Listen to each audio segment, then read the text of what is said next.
Hello ಮಕ್ಕಳೇ, ನಾನು ನಿಮ್ಮ ಲೋಕೇಶ್, ಬೌದ್ಧಶಾಸ್ತ್ರ ಉಪನ್ಯಾಸಕ, ಫಿಸಿಕ್ಸ್ ಫ್ಯಾಕಲ್ಟಿ. ಕಳೆದು ಹೋದ ಕಾಲ ಮತ್ತೆ ಕಲಿತ ವಿದ್ಯೆ ಎಂದಿಗೂ ವ್ಯರ್ಥವಾಗುವುದಿಲ್ಲ. ಸೊ ಶುರು ಮಾಡೋಣ ಇನ್ನೊಂದು ಚಾಪ್ಟರ್ದು ಮೋಷನ್ ಪ್ಲೇನ್. ಇಲ್ಲಿ ಮೋಷನ್ ಸ್ಟ್ರೈಟ್ ಲೈನ್ ಮುಗಿದಿದೆ. ಮೋಷನ್ ಪ್ಲೇನಲ್ಲಿ ಸೊ KCT PVQs ಸಾಲ್ವ್ ಮಾಡೋಣ. ಈ ಚಾಪ್ಟರ್ನಲ್ಲಿ ಏರಿಯಾ ಬೇಸಿಸ್ ಮೇಲೆ 2 ಡೈಮೆನ್ಷನಲ್ಲಿ ತುಂಬ ಇಂಪಾರ್ಟೆಂಟು. ಕೆಲವು ಫಾರ್ಮುಲಾಸು ಡಿಸ್ಕಸ್ ಮಾಡ್ತಾ ಹೋಗೋಣ. ಸೊ ಅದು ಪ್ರಾಬ್ಲಮ್ಸಲ್ಲೂ ಮತ್ತು ಪ್ರೀವಿಯಸ್ ಇಯರ್ ಕ್ವಶನ್ಸಲ್ಲೂ ಸಾಲ್ವ್ ಮಾಡಬೇಕಾದ್ರೆ ಯೂಟಿಲೈಸ್ ಆಗುತ್ತೆ. Okay, first we'll start with the formulae. Yeah. So formula list ಮಾಡಲೇಬೇಕು. ಏನೇನೋ ಆಗೋಯ್ತು.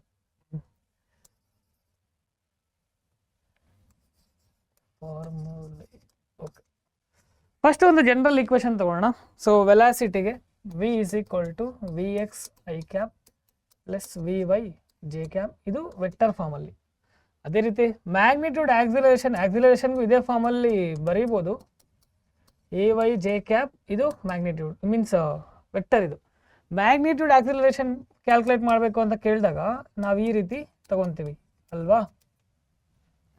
ಸೊ ಅವರು ಕೆಲವು ಸಲ ಮ್ಯಾಗ್ನಿಟ್ಯೂಡ್ ಕೇಳಿದಾಗ, ರಿಸಲ್ಟೆಂಟ್ ಮ್ಯಾಗ್ನಿಟ್ಯೂಡ್ ಕೇಳಿದಾಗ, ರಿಸಲ್ಟೆಂಟ್ ವೆಲಾಸಿಟಿ ಮೀನ್ಸ್ ರಿಸಲ್ಟೆಂಟ್ ಏನಾದರೂ ಕೇಳಿದಾಗ ಯಾವುದಕ್ಕಾದರೂ, so r is equal to a square plus b square plus 2ab cos theta ತಗೊತೀವಿ. ಆ್ಯಂಗಲ್ ಫಾರ್ಮಲ್ಲಿ ತೊಗೊತೀವಿ. ಆ್ಯಂಗುಲರ್ ಆಕ್ಸಿಲರೇಷನ್ ಫೈಂಡ್ ಔಟ್ ಮಾಡಬೇಕು ಅಂದರೆ alpha is equal to tan inverse b sin theta divided by a plus b cos theta ಅಲ್ವಾ. So alpha is equal to tan inverse a sin theta ನಾ, tan inverse b sin theta divided by a plus b cos theta. ತುಂಬಾ important ಫಾರ್ಮುಲೆ. ಇಲ್ಲಿವರೆಗೂ alpha ವ್ಯಾಲ್ಯೂನಲ್ಲಿ ನೋಡ್ತೀವಿ. But ಬೇರೆ ಫಾರ್ಮಲ್ಲಿ ಲಾಸ್ಟಿಗೆ reach ಆಗ್ತೀವಿ projection ಮಾಡಿದ್ಮೇಲೆ. ಬಟ್ ಇಲ್ಲಿವರೆಗೂ ಡಿಸ್ಕಸ್ ಮಾಡಿದ್ರೆ ಈ ಫಾರ್ಮುಲಾ ಬೇಸಿಸ್ ಮೇಲೆ ಇವು ನೆನಪಿಲ್ಲಿರಬೇಕು. ಸೊ ಇದ್ರ ತಕ್ಕಂತೆ ನಾವು ಎಕ್ಸ್ ಕೋಆರ್ಡಿನೇಟ್ಗೂ ವೈ ಕೋಆರ್ಡಿನೇಟ್ಗೂ ತೊಗೊತಾ ಇರ್ತೀವಿ. X is equal to compare ಮಾಡಬೇಕಾಗುತ್ತೆ, ಇಲ್ಲೇ ತೊಗೊತೀನಿ. X is equal to v0 cos theta t, horizontal component the horizontal component x is equal to u cos theta t ಹಂಗೆ ಬೇಕಾದ್ರೂ ತಗೊಳ್ಳಿ. ಸೊ ಅದೇ ರೀತಿ y ಕಾಂಪೊನೆಂಟ್ಗೆ so v0 sin theta t minus half gt square. ಇದು ಹೆಂಗಿರುತ್ತೆ, y is equal to ax minus ax plus bx square ಅಲ್ವಾ. Comparison ಮಾಡ್ತಿರೋದು at ಪ್ಲಸ್ bt ಸ್ಕ್ವೇರ್ ಅಂತ ಬರೆದ್ರೂ ಓಕೆನೆ. Okay, so horizontal means horizontal, normally horizontal range ಅಂತ ತೊಗೊತೀವಿ. ಆರ್ಗೆ ಮ್ಯಾಕ್ಸಿಮಮ್ ಹೈಟ್ ತೊಗೊತೀವಿ, ಇನ್ನೊಂದು ಟೋಟಲ್ ಟೈಮ್ ಆಫ್ ಫ್ಲೈಟ್ ತೊಗೊತೀವಿ. ಫಸ್ಟ್ ಯಾವುದೇ ಶುರು ಮಾಡೋಣ, ಹೆಚ್ಚಿನ ಮ್ಯಾಕ್ಸಿಮಮ್ ಹೈಟಿಂದ ಶುರು ಮಾಡೋಣ. H is equal to U square ತೊಗೊಬೋದು ಅಥವಾ v0 square sine square theta divided by 2g ಅಲ್ವಾ. T is equal to 2v0 sin theta by g, correct ಅಲ್ವಾ. 2gನ ಜಿನಾ. So t is equal to 2v0 sin theta by g. So ಫಸ್ಟದ್ರಲ್ಲಿ v0 square sin square theta divided by 2g. Next t is equal to 2v0 sin theta divided by g. ಅದೇ ರೀತಿ last ಒಂದು horizontal ರೇಂಜಲ್ಲಿ r is equal to, so this we will get v0 ತಗೊತೀನಿ. So r is equal to ಅದೇ ಫಾರ್ಮಲ್ಲಿ ನೆನ್ಪಿಟ್ಕೋಬೇಕಲ್ವಾ. So ಇಲ್ಲೇನು ಬರುತ್ತೆ, v0 square sine 2 theta divided by g, correct ಅಲ್ವಾ.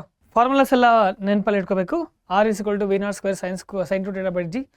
ಸೊ ಇಲ್ಲಿ ಬೇಕಿದ್ರೆ b ಅನ್ನೋದನ್ನೇ ನೆಗೆಟಿವ್ ಅಂತಲೇ ಚೂಸ್ ಮಾಡ್ಬೋದು, ಅಥವಾ ಈಕ್ವೇಷನಲ್ಲಿ ax ಮೈನಸ್ bx ಸ್ಕ್ವೇರ್ ನಿಮ್ಮ ಮ್ಯಾಥಮೆಟಿಕ್ಸಲ್ ಫಾರ್ಮಲ್ಲಿ ಹಿಂಗೂ ತೊಗೋಬೋದು.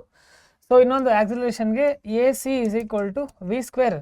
AC is equal to AC means angular acceleration ತಗೊತೀವಲ್ವಾ. A is equal to angular, ಒಂದು ಪಾರ್ಟಿಕಲ್ ಈ ರೀತಿ ಮೋಷನ್ ಇದ್ದಾಗ AC angular acceleration is equal to v square by r ಅಲ್ವಾ. So v is equal to r into omega, ಈ ಫಾರ್ಮಲ್ಲೂ ಗೊತ್ತಿರುತ್ತೆ. ಇದನ್ನು substitute ಮಾಡಿದ್ರೆ r square omega square divided by r only. So this is AC is equal to r omega square formula. ಈ formula list ಮಾಡಿರಿ, problems ಎಲ್ಲ use ಮಾಡಿದ್ರೆ ಮಾಡಿಲ್ಲ ಅಂದರೆ ಮೇ ಬಿ ಈ ವರ್ಷ ಕೇಳ್ಬೋದು ಇದ್ರ ಬೇಸಿಸ್ ಮೇಲೆ. ಓಕೆ, ಸೊ ಮ್ಯಾಕ್ಸಿಮಮ್ ರೇಂಜ್ ಯಾವಾಗ ಬರುತ್ತೆ, ಯಾವುದೇ ಒಂದು ಪ್ರೊಜೆಕ್ಟೈಲು ಯಾವುದೇ ಒಂದು ಪಾರ್ಟಿಕಲ್ಲು ಪ್ರೊಜೆಕ್ಟ್ ಮಾಡ್ತಿದ್ದೀವಿ ಅಂದಾಗ ಸೊ ಮ್ಯಾಕ್ಸಿಮಮ್ 45 ಡಿಗ್ರಿನಲ್ಲಿ ಬರ್ತಿರುತ್ತೆ. 45 ಅಪ್ಲೈ ಮಾಡಿದ್ರೆ sin 90 sin 90 will be 1 only. So R is equal to U square ಅಥವಾ V not square divided by G, anything is fine. So maximum horizontal range. Maximum height ಯಾವಾಗ ಬರುತ್ತೆ, perpendicularly when it is going, we will consider like that. Okay, we'll solve the questions. The maximum range, first ಅದೇ ಇದೆ. The maximum range of a gun on horizontal plane is 16 kilometer if g, then muzzle velocity of a shell is, ಅಂದರೆ ಎಸಿರ್ತಿರೋದು muzzle velocity ಹಂಗೆ horizontal v naught square ಅಥವಾ u square divided by g only. So they were asking v naught square or max into g. ಎಕ್ಸಾಮಲ್ಲಿ ಇಷ್ಟು steps ಎಲ್ಲ ಬರ್ಕೊಂಡು ಅವಶ್ಯಕತೆ ಇರಲ್ಲ, but ಗೊತ್ತಾಗ್ತಿಲ್ಲ ಅಂದರೆ ಬರೀರಿ. 16 ಇಂಟು ಅವರು 16 ಕಿಲೋಮೀಟರ್ ಕೊಟ್ಟಿದ್ದಾರೆ, 10 ಪವರ್ 3 ಕಿಲೋಗೆ. ಜಿ ವ್ಯಾಲ್ಯೂ 10 ಕೊಟ್ಟಿದ್ದಾರೆ, ನೋ ಇಶ್ಯೂ. ಸೊ ಇದು 16 10 ಪವರ್ 4 ಬರ್ಕೊತೀನಿ. ವಿ ನಾಟ್ ಸ್ಕ್ವೇರ್ ಇದೆ. ಸೊ ವಿ ನಾಟ್ ಬೇಕು ಅಂದರೆ √16 ಇಂಟು 10 ಪವರ್ 4 ಓನ್ಲಿ. √16ಗೆ 4 ಆಗುತ್ತೆ. This will B 10 power 2. 400 meter per second. So option C only. Option C. The trajectory of projectile is semicircle, an ellipse, a parabola always, a parabola in the absence of air resistance, a parabola in the absence of air resistance. Air resistance ಇಲ್ಲ, air resistance ಅಂದರೆ oppose ಮಾಡುತ್ತಲ್ವ, ಅದಿಲ್ಲ, ತುಂಬ negligible ಇತ್ತು ಅಂದರೆ so A parabola in the absence of air resistance. Always ಆಗೋದಿಲ್ಲ, resistance ತುಂಬ ಇದೆ ಅಂದರೆ ಚೇಂಜ್ ಆಗೋಗುತ್ತೆ. Okay, for a projectile motion the angle between the velocity and acceleration is minimum and acute at. So projectile motion angle between the velocity and acceleration, so ಈ ರೀತಿ projectile motion minimum and acute at. ಯಾವ ಆ್ಯಂಗಲಲ್ಲಿ acute ಆಗುತ್ತೆ, ಯಾವುದಾದ್ರೂ ಒಂದು ಪಾಯಿಂಟಲ್ಲಿ ಆಗುತ್ತೆ. So for a projectile motion the angle between the velocity and acceleration is minimum and acute at. Acute ಆಗಿರ್ಬೋದು, normally acute angle less than 90 degree ಒಂದೇ ಒಂದು ಪಾಯಿಂಟಲ್ಲಿ ಆಗುತ್ತೆ.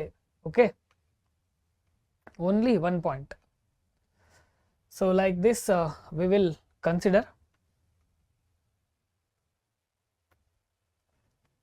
So next we will consider a particle starts from the origin at t is equal to 0 with a velocity of 10 j cap meter per second. A particle starts from the origin at t is equal to 0 second with a velocity of 10 j cap meter per second. Idu means y axis y component ಕೊಡ್ತಿದ್ದಾರೆ and move in the xy plane with a constant acceleration they were giving 8 j cap plus 2 j cap for the xy plane with a constant acceleration. Okay, meter per second square at an instant when the x coordinate of the particle is 16 meter, y coordinate of the particle ಇದು ಎರಡು same ಇರೋದಿಲ್ಲ, ಇದು i cap ಇರುತ್ತೆ, ಇದು i capದು. Okay, so 2 ಕೋಆರ್ಡಿನೇಟ್ಸ್ದು ಕೊಡ್ತಿದ್ದಾರೆ. So ಈಗ ಫಾರ್ಮುಲಾ ಯಾವ್ಯಾವ ಬೇಸಿಸ್ ಮೇಲೆ ತಗೋಬೇಕು. ಸೊ 2 ಕೋಆರ್ಡಿನೇಟ್ಸ್ ಕೊಡ್ತಿರೋದ್ರಿಂದ ಎಕ್ಸ್ ಕೋಆರ್ಡಿನೇಟ್ y ಕೋಆರ್ಡಿನೇಟ್ಗೆ. ಸೊ ನಾವು ನಾರ್ಮಲಿ ಡಿಸ್ಪ್ಲೇಸ್ಮೆಂಟ್ ಕ್ಯಾಲ್ಕುಲೇಟ್ ಮಾಡಬೇಕಾದ್ರೆ S is equal to U T plus half A T square. So ಇಲ್ಲಿ 2 ಕೋಆರ್ಡಿನೇಟ್ಸ್ ಕೊಡ್ತಿರೋದ್ರಿಂದ ನಾನು ಎಕ್ಸ್ ಚೂಸ್ ಮಾಡ್ತೀನಿ. ಗೊತ್ತಾಗ್ತದೆ ಎಕ್ಸ್ ಏನಕ್ಕೆ ಚೂಸ್ ಮಾಡ್ತಿದ್ದೀನಿ. S is equal to U T plus half A T square, S ಅಲ್ಲೇ displacement, ಇಲ್ಲಿ displacement 2 ಕೋಆರ್ಡಿನೇಟ್ಸಲ್ಲೂ ಕೊಡ್ತಿದ್ದಾರೆ. X is equal to X ಕಾಂಪೊನೆಂಟ್ಗೆ U X T plus half G T square ಇದೆ. ಸೊ ನಾರ್ಮಲಿ ಆಕ್ಸಿಲರೇಷನ್ ಇರೋದ್ರಿಂದ no need to bother about the acceleration due to gravity, will consider AX only.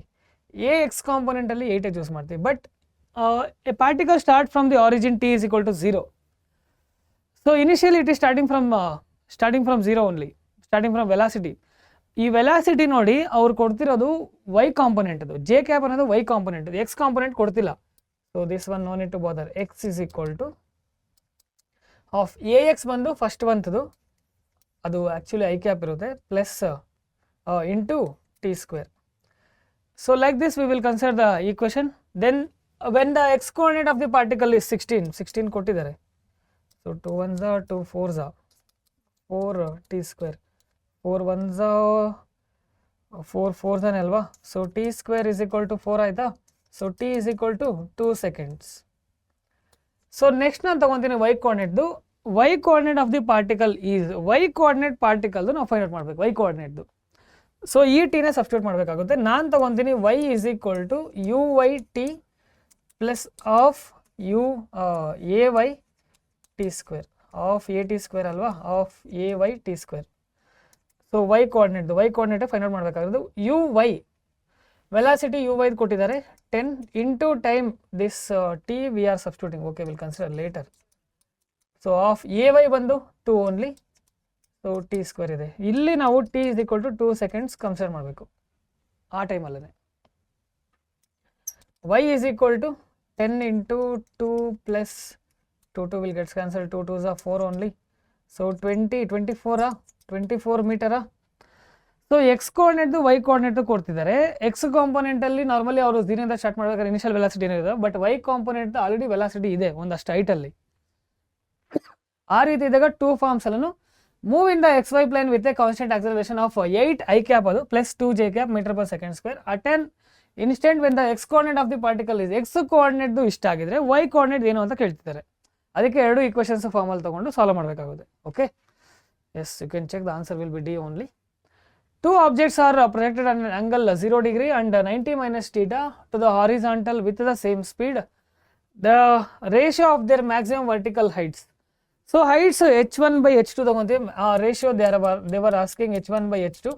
So tan theta is equal to v square by 2g ಒಂದು formula ಇರುತ್ತೆ. So ಇಲ್ಲಿ ನಾವು use ಮಾಡ್ತಿರೋದು ಹೈಟ್ಗೆ. So height we will consider tan square theta. So ಇದು ನೆನಪಿರಲಿ, tan square theta divided by 1 only. So tan square theta divided by is to 1. So that's the ratio. So tan square theta divided by 1 about the height. A car is moving in a circular horizontal track. Question ಅರ್ಥ ಆಗಿಲ್ಲ ಅಂದರೆ ಮತ್ತೆ ಓದಬೇಕು. A car is moving in a circular horizontal track of radius 10 meter with a constant speed of 10 meter per second. A bob is suspended from the roof of the car by a light wire of length 1 meter. The angle made by the wire with the vertical is in radian. So they were giving these many things. A car moving in a circular horizontal track of radius they were giving. So with a constant speed of 10 meter per second ಅಲ್ಲಿ constant ಸ್ಪೀಡಲ್ಲಿ move ಆಗ್ತಿದೆ. So ಈ ರೀತಿ ಒಂದು particle move ಆಗ್ತಿದೆ, ಅವರು radius ಕೊಟ್ಟಿದ್ದಾರೆ, ಒಂದು car move ಆಗ್ತಿದೆ. ಇಲ್ಲಿ ಒಂದು ಫಾರ್ಮುಲಾ ಬರುತ್ತೆ, tan theta is equal to v square by 2g. ಈ ಫಾರ್ಮುಲಾ ನೆನಪಲ್ಲಿ ಇಟ್ಕೊಂಡಿರಿ, tan theta is equal to v square by 2g. ಆದರೆ ಸ್ಟಾರ್ಟಿಂಗಲ್ಲೂ ಬರ್ಕೊಳ್ಳಿ. So light wire of length 1 metre ಕೊಟ್ಟಿದ್ದಾರೆ. Angle made by the wire with the vertical is. So they were giving constant velocity 10 square ಏನಾ divided by 2 into, so acceleration due to gravity 10 only. ಯಾವ angle ಅಲ್ಲಿ ಇದ್ದಾಗ with the constant Bob is suspended from the roof of the car by light wire, the angle made by the wire with the vertical is. So ಎಷ್ಟು angle ಅಲ್ಲಿ ಇದ್ದಾಗ ಅದು maximum reach ಆಗುತ್ತೆ ಅಂದ್ರೆ ನಮಗೆ tan theta ಬೇಕಾಗಿರೋದು. Actually ಅವೆಲ್ಲ consider ಮಾಡಿಲ್ಲ ಅಂದ್ರೆ ಓಕೆನೆ, no need to bother. tan theta ನಮಗೆ 1 ಆಗಬೇಕು. ಸೊ ಅದು ಮ್ಯಾಕ್ಸಿಮಮ್ ರೀಚ್ ಆಗ್ತಿರ್ಬೇಕು ಅಂದ್ರೆ. ಸೊ tan theta ಯಾವಾಗ 1 ಆಗುತ್ತೆ? theta is equal to 45 degree. 45 means pi by 4 only. So at that angle particularly we will get about that what vertically it should be vertical only, about that vertical. ಗೊತ್ತಾಗ್ತಿದೆಯಾ? A car is moving in a circular horizontal track of radius 10 meter with a constant speed of 10 meter per second. Constant speed ಅಲ್ಲಿ move ಆಗ್ತಿದೆ, but formula ಗೊತ್ತಿರಲಿ. A bob is suspended from the roof. A bob is suspended from the roof ಇಂದ tie ಮಾಡ್ತಿದ್ದಾರೆ by a light wire of length 1 meter. The angle made by the wire with a vertical is. ಎಷ್ಟು angle ಅಲ್ಲಿ form ಆಗಿರುತ್ತೆ normal ಅಷ್ಟೇ ಕೇಳ್ತಿರೋದು. So ನಮಗೆ actually ಇದು ಆ್ಯಂಗಲ್ಗೆಲ್ಲ mention ಮಾಡೋ ಅವಶ್ಯಕತೆನೇ ಇಲ್ಲ. ಓಕೆ, 45 ಡಿಗ್ರಿನಲ್ಲಿ ಪ್ಲೇಸ್ ಮಾಡಿದ್ರೆ ನಮಗೆ ಸಿಗುತ್ತೆ. So vertically. Okay, pi by 4. Next, 2 masses of 5 kg, 3 kg are suspended with the help of massless inextensible strings as shown in figure. When whole system is going upwards with acceleration 2 meter per second square, the value of T1 is, ಇಲ್ಲೇನಾಗ್ತದೆ, ಎರಡೂ ಪಾರ್ಟಿಕಲ್ಸ್ಗೂ ಮೇಲೆ ಹೋಗ್ತಿದೆ ಅಂತ ಹೇಳ್ತಿದ್ದಾರೆ. So ಮೇಲೆ ಹೋಗ್ತಿದೆ ಅಂದಿದ ತಕ್ಷಣ ಅದು ಅದ್ರ ಮೇಲೆ ಗ್ರಾವಿಟಿನೂ ಆಕ್ಟ್ ಆಗುತ್ತಾ. So against to that one, so total tension T1 is equal to total masses will be m1 plus m2, ಎರಡೂ ಹೋಗ್ತಿದ್ಯಾ, ಇದು ಆಕ್ಚುಲಿ ಇದು ಟೈ ಆಗಿದೆಯಲ್ಲ T1ಗೆ. ಸೊ ಈ ಮಾಸ್ಗೆ ಇದು ಆ್ಯಡ್ ಆಗ್ತಿರುತ್ತೆ. ಆಕ್ಸಿಲರೇಷನ್ ಪ್ಲಸ್ ಗ್ರಾವಿಟಿ, ಎರಡು ಗ್ರಾವಿಟಿನೂ ಆಕ್ಟ್ ಆಗ್ತಿರುತ್ತೆ, ಅದ್ರ ಮೇಲೆ ಆಕ್ಟ್ ಆಗ್ತಿರುತ್ತೆ. So m1 m2 will be 5 plus 3 and this will be acceleration due to gravity. They were giving acceleration, they were giving 2 only. Due to gravity we can take 9.8 only. If they are mentioning, consider that one only, but approximately ನೋಡಿ ತುಂಬಾ difference ಇದೆ. So ಇದು 5 plus 3 will be 8 only and this one will be 10.8, 11.8. So 11 8 88 ಅಲ್ವಾ, ಅಂದರೆ 88ಗಿಂತ ಜಾಸ್ತಿ ಬರ್ತಿರೋದು ಇದೆ, ಇನ್ಯಾವೆಲ್ಲ ಕಡಿಮೆ ಇದ್ದಾವೆ. So no need to actually multiply ಮಾಡ್ಕೊಂಡು ಕೂತ್ಕೊಳ್ಳೋ ಅವಶ್ಯಕತೆ ಇಲ್ಲ. Option 3 only. ಆಕ್ಸಿಲರೇಷನ್ ಹಿಂಗೆ ಮೂವ್ ಆಗ್ತಿದೆ, ಅದ್ರ ಮೇಲೆ ಗ್ರಾವಿಟಿನೂ ಆಕ್ಟ್ ಆಗ್ತಿರುತ್ತೆ, ಹಂಗೆ ಯೋಚನೆ ಮಾಡಿ. ನೀವು ಮತ್ತೆ G = -GL ಅಪ್ಲೈ ಮಾಡಿದ್ರೆ ಅಂದರೆ ರಾಂಗ್ ಆಗುತ್ತೆ. ಎಗೇನೆಸ್ಟ್ ಗ್ರಾವಿಟಿ ಅದ್ರ ಮೇಲೆ ಆಕ್ಟ್ ಆಗ್ತಿದೆ ಅಂತ ಅನ್ಕೋಬೇಕು, ಅದ್ರ ಮೇಲೆ ಆಕ್ಟ್ ಆಗ್ತಿದ್ರೆ ಪಾಸಿಟಿವ್. ಹಂಗೆ A particle is in uniform circular motion related to one complete revolution of the particle, which among the statements is incorrect? ಒಂದು particle circular motion, uniform circular motion ಆಗ್ತಾ ಇದೆ, ಯಾವುದು ಕರೆಕ್ಟ್ ಅಲ್ಲ. Average speed of the particle is 0, average speed ಹೇಳ್ತಿದ್ದಾರೆ. Average velocity of the particle is 0, average velocity 0 ಅಂತಿದ್ದಾರೆ. Average acceleration of the particle is 0, displacement of the particle is 0. So obviously option A, average speed of the particle is 0 ಅಂತ ಹೇಳ್ತಿದ್ದಾರೆ. Velocity of the particle is 0 ಅದು ಹೇಳ್ತಿದ್ದಾರೆ. So ಇಲ್ಲಿ speed 0 ಅಂತ ಹೇಳ್ತಾರೆ, speed 0 ಆಗೋದಿಲ್ಲ. ಯಾಕೆ? ಸೊ ಪಾರ್ಟಿಕಲ್ ಮೂವ್ ಆಗ್ತಿದೆ ಅಂದ್ರ ಮೇಲೆ ನಾವು ಸ್ಪೀಡ್ ಓದಿರೋದ್ರೆ distance by time taken. So distance cover ಮಾಡ್ತೇವೆ ಅಂದರೆ ಆಬ್ವಿಯಸ್ಲಿ ಸ್ಪೀಡ್ ನಮಗೆ 0 ಆಗೋದಿಲ್ಲ. Okay, will solve one more. An athlete runs along a circular track of diameter 80 meter. Total 80 meter diameter ಕೊಟ್ಟಿದ್ದಾರೆ. The distance traveled and the magnitude of displacement of the athlete when he covers 3/4 of the circle. So distance traveled ನೋಡೋಣ, ಅವರು displacement ಕೇಳಿದ್ದಾರೆ. Distance travelled 3/4 of circumference ಅಲ್ವಾ. Circumference we need to consider 3/4. Circumference ಅಂದಾಗ 2πr ಅಲ್ವಾ. 2 1s 2 2s divided by ಅನ್ಕೊಂಬಿಟ್ಟಿರ. ಆಮೇಲೆ 3/4 ಇರುತ್ತೆ 2. So 3/2 π into ಇಲ್ಲಿ radius ಅಂದರೆ half of the diameter. So radius is equal to half of the diameter, that will be 40 only. So 2 1s 2 2s 20. So 3 2s 60 π. 60 π actually ಒಂದರಲ್ಲೇ ಇರೋ 60 π option ಏನೇ ಆಗೋಗುತ್ತೆ, ಎಲ್ಲದರಲ್ಲೂ √2 ಇದೆ. But you should know displacement ಅಂದಾಗ half of the √2r, ಅದು ನೆನಪಿರಲಿ. √2r consider ಮಾಡ್ತೀವಿ about the circular path. So r ಬಂದು ಆಲ್ರೆಡಿ 40ನೇ ಇದೆ, √2 ಆಲ್ರೆಡಿ. ಆಪ್ಷನ್ ಎ ಫಸ್ಟಿಂದ ಡಿಸ್ಟೆನ್ಸ್ ಇಂದಾನೆ ಗೊತ್ತಾಗೋಯ್ತು. Okay. Among the given pair of vectors, the resultant of two vectors can never be 3 units. The vectors are. ನಾವು vectors ಅಲ್ಲಿ ನೋಡೋದು addition ಮತ್ತು ಸಬ್ಟ್ರಾಕ್ಷನ್. ನಾರ್ಮಲಿ ಹಂಗೆ ನೋಡ್ತೀವಲ್ವಾ ವೆಕ್ಟರ್ಸ್ ಅಲ್ಲಿ. ಸೊ 2 + 1 ನೋಡಿದ್ರೆ 3 ಬಂದ್ಬಿಡುತ್ತೆ, ಅದಾಗೋದಿಲ್ಲ. 5 - 2 ನೋಡಿದಾಗ್ಲೂ 3 ಬಂದ್ಬಿಡುತ್ತೆ. ಸಬ್ಟ್ರಾಕ್ಷನ್ ಅಡಿಷನ್ ಎರಡರೂ ಮಾಡಿ ಸಿಂಪಲ್ ಇದೆ ಆ್ಯಕ್ಚುಲಿ, ಅದಕ್ಕೆ ಅದು. ಬಟ್ ಆ ಟೈಮಲ್ಲಿ, ಆ ಎಕ್ಸಾಮ್ ಟೈಮಲ್ಲಿ ವರ್ಕ್ ಆಗಬೇಕಲ್ಲ. ಸೊ 6 - 3 ಮಾಡಿದ್ರೆ. ಬಟ್ ಇಲ್ಲಿ ಚೆಕ್ ಮಾಡೋಣ, ವೆಕ್ಟರ್ಸ್ A + B ಅಂತ ಕನ್ಸಿಡರ್ ಮಾಡಿದ್ರು ಕೂಡ ನಮಗೆ 12 ಯೂನಿಟ್ಸ್ ಬರುತ್ತೆ.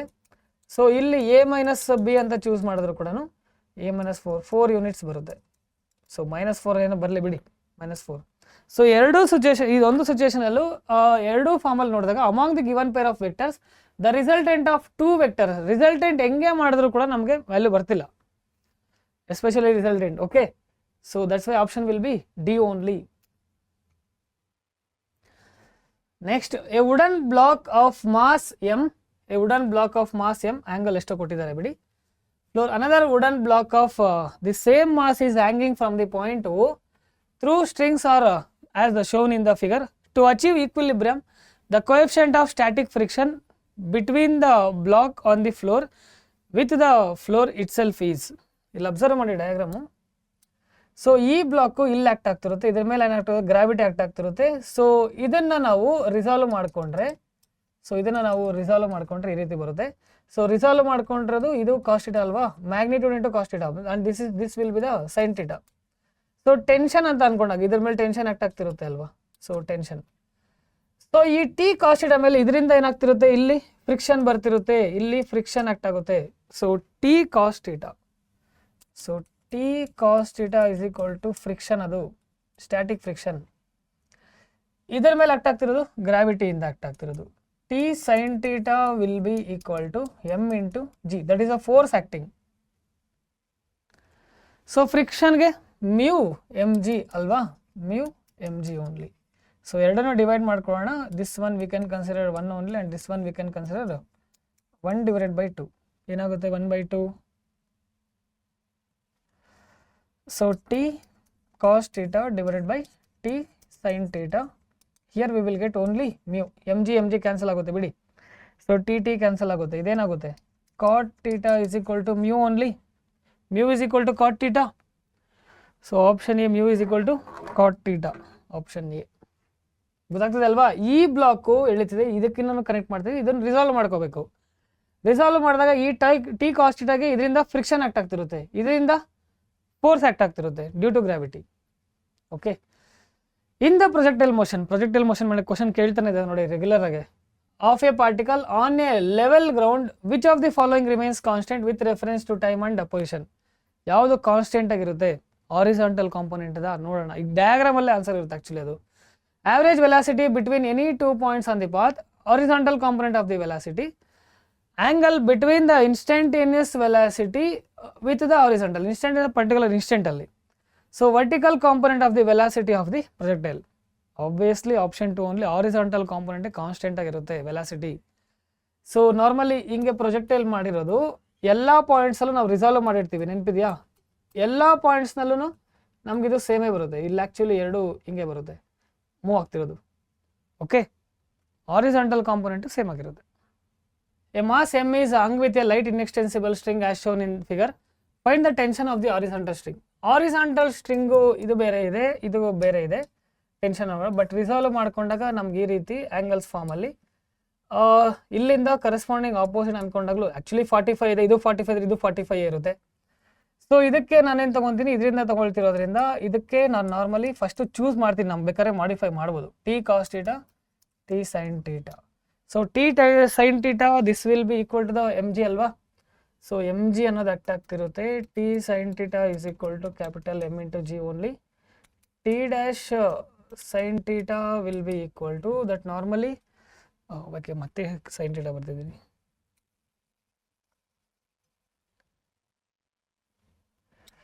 T dash cos theta is equal to will consider T only. So ಎರಡು ಸಬ್ಸ್ಟಿಟ್ಯೂಟ್ ಮಾಡಿ ಕ್ಯಾಲ್ಕುಲೇಟ್ ಮಾಡ್ತಿರ್ಬೇಕಾದ್ರೆ ಇದು ಡಿವೈಡ್ ಆಗುತ್ತೆ actually. So we will consider T dash, ಇದು T dash cos theta act ಆಗ್ತಿರೋದು. Okay, T cos theta, T cos theta ಅದು T cos theta will be equal to T dash. Then obviously ಎರಡೂ ಆ್ಯಂಗಲ್ಸಲ್ಲಿ angle same ಇದೆ, angle same ಇದೆ, ಎರಡು cancel ಆಗೋತದ. T dash is equal to M G only. So we will get M G. ಎರಡು divide ಮಾಡಿದ್ರು ಕೂಡ ಸೇಮೇ ಆಗುತ್ತೆ, ಹಂಗೂ ತೊಗೊಬೋದು. So M G only. Two bodies are projected with the same ವೆಲಾಸಿಟಿಯಿಂದ ಪ್ರೊಜೆಕ್ಟ್ ಮಾಡ್ತಿದ್ದಾರೆ. If one is projected at an angle of 30 degree and the other at 45 degree to the horizontal, then the ratio of maximum heights, so h is equal to u square sin square theta divided by 2g. Projected at an angle of 30 degree, we will consider theta 1 is equal to 30 degree and one more we will consider theta 2 is equal to 45 degree. Same velocity u same ಇರುತ್ತೆ, ಗ್ರಾವಿಟಿನೂ same act ಆಗ್ತಿರುತ್ತೆ. ನಾನೀಗ ಒಂದು format change ಮಾಡ್ಕೊತೀನಿ ನೋಡಿ. They were asking ratio only h1/h2. we'll consider only theta values, sin theta 1 and this one will be the sin square theta 2. So theta 1 ಎಷ್ಟು ಕೊಡ್ತಿದ್ದಾರೆ, sin 30 degree ಅಲ್ವಾ. sin 30 ಅಂದರೆ sin 30 will be 1 by 2 whole square and divided by sin theta 2 45. 45 ಅಂದರೆ 1 divided by root 2. So this one will be 1 divided by 4 only and this one will be 1 by 2. 1:2 Naina?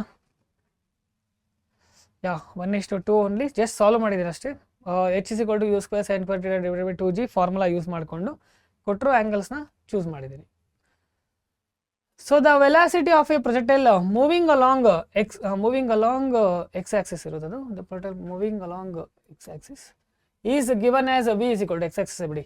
v is equal to x square minus 5x plus 4 in meter per second, where x denotes the coordinate of the particle in meters. X denotes this one, x denotes coordinate of the particle in meters. The magnitude of the acceleration of the particle when the velocity of the particle 0. So velocity of the particle 0 ಇದ್ದಾಗ ಅವ್ರು ಕೊಟ್ಟಿರೋ equation first choose ಮಾಡೋಣ. X square ನೋಡಿ, mathematical formula ಕೊಟ್ಟು solve ಮಾಡೋಕ್ಕೆ ಹೇಳ್ತಾರೆ ಈ ಫಾರ್ಮಲ್ಲಿ. ಸೊ ಡಿಫ್ರೆನ್ಷಿಯೇಷನ್ ಇಂಟಿಗ್ರೇಷನ್ನು ಚೆನ್ನಾಗಿ ಗೊತ್ತಿರಬೇಕು, ಫಿಸಿಕ್ಸಲ್ಲಿ ಹೆಲ್ಪ್ ಆಗುತ್ತೆ. ಆಕ್ಸಿಲರೇಷನ್ ಬಗ್ಗೆ ಹೇಳ್ತಿರೋದು. ಸೊ ಆಕ್ಸಿಲರೇಷನ್ ಬೇಕು ಅಂದರೆ ಜಸ್ಟ್ ಡಿಫ್ರೆನ್ಷಿಯೇಟ್ ಮಾಡೋಣ with respect to x. With respect to x ಮಾಡಿದ್ರೆ ನಮ್ಗೆ ಎಕ್ಸ್ ಫಾರ್ಮಲ್ಲಿ ಡಿಫ್ರೆನ್ಷಿಯೇಟ್ ಆಗುತ್ತೆ. ಬಟ್ ಆಕ್ಸಿಲರೇಷನ್ ನಾರ್ಮಲ್ಲಿ ಡೈರೆಕ್ಟಾಗಿ ಕನ್ವರ್ಟ್ ಆಗೋದಿಲ್ಲ. ಆಕ್ಸಿಲರೇಷನ್ಗೆ ಬೇರೆ ಫಾರ್ಮಲ್ಲಿ ಬರುತ್ತೆ. Acceleration is equal to v into d V by d x. But acceleration normal ಫಾರ್ಮಲ್ಲಿ ಹೆಂಗಿರೋದು, a is equal to d V by d t. ಈ ಫಾರ್ಮ್ಗೆ ಬರೋದಿಲ್ಲ. But differentiation with respect x ಮಾಡ್ತಿದ್ದೀವಿ, ಎಕ್ಸ್ ಕಾಂಪೊನೆಂಟ್ ಕೊಟ್ಟಿರೋದ್ರಿಂದ. ಸೊ ಏನಾಗುತ್ತದು, ಎಕ್ಸ್ ಸ್ಕ್ವೇರ್ಗೆ 2x minus 5. So ಈ ಫಾರ್ಮೆಟಲ್ಲಿ ಸಿಗುತ್ತಾ. ಸೊ ವೆಲಾಸಿಟಿ ಈ ಫಾರ್ಮಲ್ಲಿ ಸಿಕ್ತು. The magnitude of the acceleration of the particle when the velocity of the particle 0. Velocity 0 ಅಂತಲೂ ಹೇಳ್ತಿದ್ದಾರೆ. ನೋಡೋಣ, ಎರಡು ಕಂಡೀಷನ್ಸು ತೊಗೊಳ್ಳೋಣ. X square minus 5x plus 4 ಎರಡು ಫಾರ್ಮಲ್ಲಿ ಈಕ್ವೇಷನ್ ಬಂತು, D V by D X ಮತ್ತು ವೆಲಾಸಿಟಿ 0 ಇದ್ದಾಗ. ಸೊ ಇದನ್ನು ಆ್ಯಕ್ಚುಲಿ ಸಬ್ಸ್ಟಿಟ್ಯೂಟ್ ಮಾಡಿ ಕ್ಯಾಲ್ಕುಲೇಟ್ ಮಾಡಬೇಕಾಗುತ್ತೆ. ಓಕೆ, ಈಕ್ವೇಷನ್ ಬಂತು. ಬಟ್ ಇದನ್ನು ಫ್ಯಾಕ್ಟರೈಸ್ ಮಾಡೋಣ. ಸೊ 4 ಅಂದರೆ 4 1 minus minus. So X is equal to 4, 1. But ಇನ್ನೊಂದು ನೋಡಿ, velocity of the particle 0. Velocity of the particle 0 ಇದ್ದ ತಕ್ಷಣ 0ನೇ ಅಲ್ವಾ. ಸೊ ಆಕ್ಸಿಲರೇಷನ್ 0 ಆಗುತ್ತೆ ಆ ಫಾರ್ಮಲ್ಲೂ. So no need to bother. D V by d x ಅದಕ್ಕೂ ಸಬ್ಸ್ಟಿಟ್ಯೂಟ್ ಮಾಡೋದು when the velocity of the particle. Okay, this will be 0 only. Yeah, this is 0. Equations ಹೆಂಗೆ solve ಮಾಡೋದಂತಲೂ ಗೊತ್ತಾಗಿರುತ್ತೆ, ಐಡಿಯಾ ಬಂದಿರುತ್ತೆ. ಕ್ವಶನ್ ಮತ್ತೆ ಮತ್ತೆ ಓದ್ತಾ ಇರಿ, ಅವಾಗೆ ಒಂದು ಐಡಿಯಾ ಬರುತ್ತೆ ಯಾವುದಾದ್ರೂ ಒಂದು ಫಾರ್ಮಲ್ಲಿ. Okay, okay. So these are the questions from the previous years. Motion in a ಪ್ಲೇನಲ್ಲಿ ಈ ಕ್ವಶನ್ಸ್ನ ಅನಲೈಸ್ ಮಾಡಿ ಯಾವುದಾದ್ರೂ ಪಾಯಿಂಟಲ್ಲಿ ಅರ್ಥ ಆಗಿಲ್ಲ ಮತ್ತೆ ಕ್ವಶನ್ನ ಓದ್ತಿರಿ. First chapter units and time measurements ಎಲ್ಲೂ ಕೂಡ ಸ್ವಲ್ಪ ತಾಳ್ಮೆಯಿಂದ ಪಾಯಿಂಟ್ಸಲ್ಲಿ ಡೈರೆಕ್ಟ್ ಅದು ಥಿಯರಿ ಟೈಪ್ ಇರೋದ್ರಿಂದ ಸ್ವಲ್ಪ ಓದ್ತಾ ಇರಿ. ಶಾರ್ಟೆಸ್ಟ್ ಪೀರಿಯಡಲ್ಲಿ ನಂಬರ್ ಆಫ್ ಕ್ವಶನ್ಸ್ ಸಾಲ್ವ್ ಮಾಡೋ ಒಂದೇ ಉದ್ದೇಶದಿಂದ ಸ್ವಲ್ಪ ಸ್ಪೀಡ್ ಇರ್ಬೋದು. ಅರ್ಥ ಆಗಿಲ್ಲ ಸ್ಟಾರ್ಟಿಂಗ್ ಟೈಮಲ್ಲಿ ಪ್ಲೇ ಸ್ಪೀಡ್ನ ಕಡಿಮೆ ಮಾಡ್ಕೊಳ್ಳಿ. ಮತ್ತೆ ಹೇಳ್ತಾ ಇದ್ದೀನಿ, ಯಾವುದೇ ಮೊಮೆಂಟಲ್ಲಿ ನಿಮಗೆ ಇಷ್ಟ ಆಗಿದ್ರೆ ಸೆಷನ್ನ ಲೈಕ್ ಮಾಡೋ ಮುಖಾಂತರ ನಿಮ್ಮ ಫ್ರೆಂಡ್ಸು ಸರ್ಕಲ್ ಕೂಡ ಶೇರ್ ಮಾಡಿ, ಅವರು ಯುಟಿಲೈಸ್ ಮಾಡಿಕೊಂಡು ಕಾಂಪಿಟೇಷನ್ ಚೆನ್ನಾಗಿರಲಿ, ಎಕ್ಸಾಮ್ ಚೆನ್ನಾಗಾಗಲಿ ಅಂತ ಕೋರ್ತಾ ನಾನು ನಿಮ್ಮ ಲೋಕೇಶ್. Thank you.